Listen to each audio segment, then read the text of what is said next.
आज श्री कृष्ण जन्माष्टमी के पावन पर्व पर पंच ज्योति शक्ति तीर्थ सिद्धाश्रम धाम में योगीराज श्री शक्तिपुत्र जी महाराज ने लाइव उद्बोधन के माध्यम से समाज का मार्गदर्शन किया, जिसमें उन्होंने विश्व शांति के लिए सबसे बड़ा खतरा इस्लामिक जिहाद को बताया।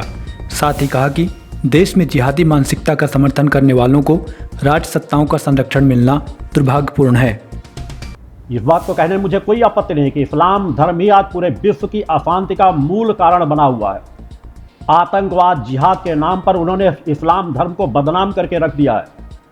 इस्लाम धर्म की विचारधाराओं के यदि सही रूप से पालन किया गया होता तो आज जो परिस्थिति विश्व में है, हर देश अशांत है और पीछे उसमें देखा जाए कि अशांति का मूल कारण क्या है तो वहां पर निकल करके आएगा इस्लाम का आतंकवाद, इस्लाम की जिहादी मानसिकता, इस्लामिक लोगों को दी जा रही गलत, मुल्ला मौलवियों द्वारा दी जा रही गलत शिक्षा जो फल फूल करके एक आध बड़े वृक्षों के रूप में खड़ी हो रही हैं और वो उसी दिशा में बढ़ रहे हैं जिस दिशा में उन्हें मुल्ला मौलवियों ने बढ़ाया है और वो पूरे विश्व में एक आतंक का पर्याय बन गए हैं, अशांति का पर्याय बन गए हैं। तो इन विषम परिस्थितियों में हमें विचार करने की आवश्यकता है कि आज हमारे देश में, जिस देश में हम रह रहे हैं, जो भारत भूमि है, ये भारत भूमि सदा से देवों की भूमि रही है, ऋषियों मुनियों की भूमि रही है, पूरे विश्व को दिशा देता रहा है भारत और आगे भविष्य में भी देता चला जाएगा। इसके लिए नितांत आवश्यक है कि हम भारत भूमि को उसी विचारधारा में दृढ़ता से बढ़ाने का प्रयास करें। यहाँ के रहने वाले हर मानव के अंदर संस्कारों से भरपूर हो, चेतनावान हो, पुरुषार्थी हो, परोपकारी हो, उस दिशा में समाज को आगे बढ़ाने का प्रयास किया जाए।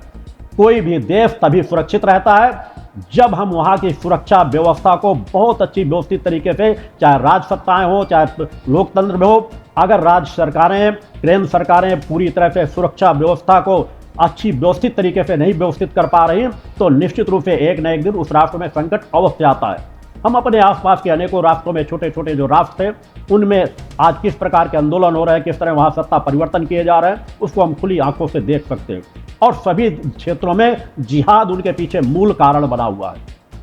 और बड़े बड़े पश्चिमी देश आज इन सब चीज़ों में ज़रूरत पड़ने पर वो आतंकवादियों का विरोध भी करते हैं और ज़रूरत पड़ने उन्हीं आतंकवादियों का सहारा लेकर, सहयोग लेकर के दूसरे देशों में अशांति पहुंचाने का प्रयास करते हैं, वहाँ सत्ता परिवर्तन करते हैं और अपनी मनचाही तरीके की सत्ता चलाना चाहते हैं। भारत उससे आज अछूता नहीं है। भारत एक बहुत बड़ा विशाल देश है, इसलिए तत्काल ऐसी कुछ चीज़ें नज़र नहीं आती। मगर अगर आज हम देखें तो उन छोटे छोटे देशों से भी अधिक जिहादी मानसिकता के लोग हमारे देश में मौजूद हैं, देश को टुकड़े टुकड़े कर देने के लिए तत्पर हैं और दुर्भाग्य से आज अनेकों राज सत्ताएं भी उनका समर्थन कर रही हैं। कुछ राज सत्ताएं ऐसी हैं जो खुल करके उनका समर्थन करती हैं, खुलेआम उनका समर्थन करती हैं। आतंकवादी कोई मारा जाता है तो आंसू बहाते हैं, आतंकवादियों के खिलाफ कोई कदम उठाया जाए तो चीखना चिल्लाना शुरू कर देंगे। उनको इस देश से कोई प्रेम लगाव है ही नहीं। तो वास्तविकता तो चूंकि वो वास्तव में इस देश की नस्लें ही नहीं हैं और जब देश की नस्लें नहीं होंगी तो देश के प्रति अच्छी बातें सोच भी नहीं सकेंगी।